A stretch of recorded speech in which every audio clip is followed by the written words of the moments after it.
Welcome back to MidPoint, and also welcome back James West. He is the senior producer at ClimateDesk.org, and Gail Tverberg is a researcher for OurFiniteWorld.com.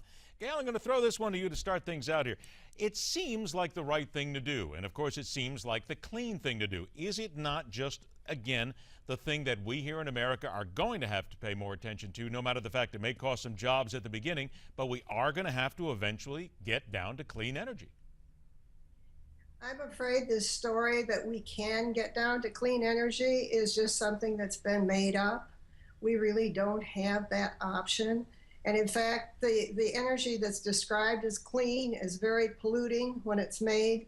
So it's not, good from that point of view. But it's not scalable to any point that is reasonable relative to our needs. So we end up with a situation where we were being sold on a solution that isn't really there. Now, you're saying that clean energy will be more polluting than actually what we have right now. How so?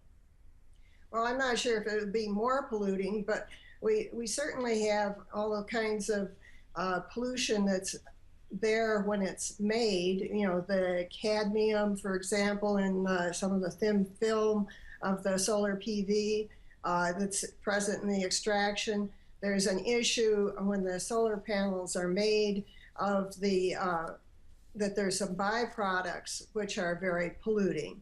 And what happens if it's done in the U.S. when they make these solar panels is that these byproducts are burned off, but it costs a lot to burn them off. Of course, if you go to China, they're not going to spend the money on burning them off. They're just going to pollute the landscape with it. All right. So, James, let me go ahead and throw it to you. What you've just heard now, in your opinion, are these legitimate reasons to think that we won't get there anytime soon, or are these excuses? I mean, I feel like I'm a bit confused about what Gail's saying here. Is she saying that we shouldn't transition to clean energy because of these pollutants or not? I mean, we're in what scientists regard as a kind of climate crisis right now, when we know that relying on fossil fuels, relying on coal in particular, is very damaging for the environment. Coal is the biggest driver of greenhouse gases in the world. We know that China, for example, that Gail just mentioned, relies on 70% coal, a real driver of global warming. So what are our options? We need to be able to reduce that use of fossil fuel. Now, how do we do that? How do we have a portfolio of clean energy? They're the questions that we're struggling with right now. But certainly, we need to do something. All signs point to the fact that the US is doing something. And corporate America is something that's actually leading this. I toured a huge Apple facility recently in Maiden, North Carolina, which derives 100% of its power from an enormous solar array. So this isn't just governmental, this is corporate America. There are now more solar jobs in this country than there are coal jobs. But isn't it fair to say, and I think one of Gail's points is well made, though, isn't it fair to say, though, that renewable energy and clean energy, we still haven't gotten there on a scalable sense? Because while we've got a small area in Australia that uses it, it doesn't seem as if it's really palpable at this point to larger towns, certainly not large American cities. Well, nothing is very small in Australia. Let's get that across. Okay. This is a giant continent. South Australia has the biggest wind resources in the country, obviously.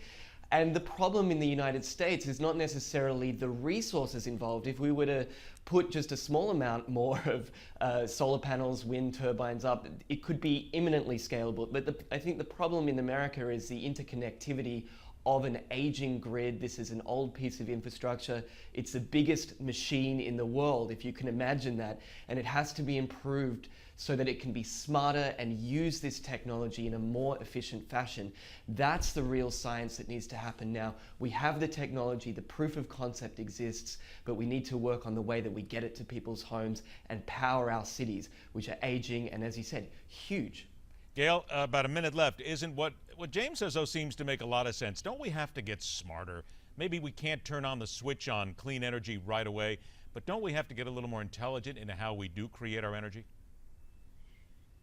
I'm afraid that it's really not an option. Maybe we have to get more intelligent on how we use our fossil fueled energy. Maybe we have to use more combined heat and power, for example.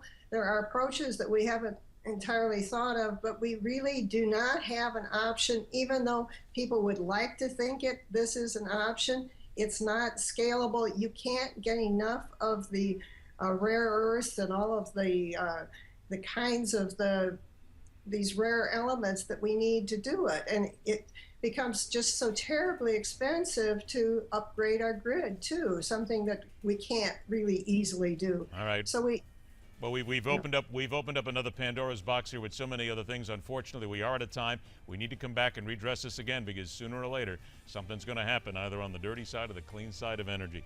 James West, Gail Tverberg, I thank you both for your time. Thanks a lot. Later on this hour, IBM turning the stock market on its head, and that is not necessarily a good thing.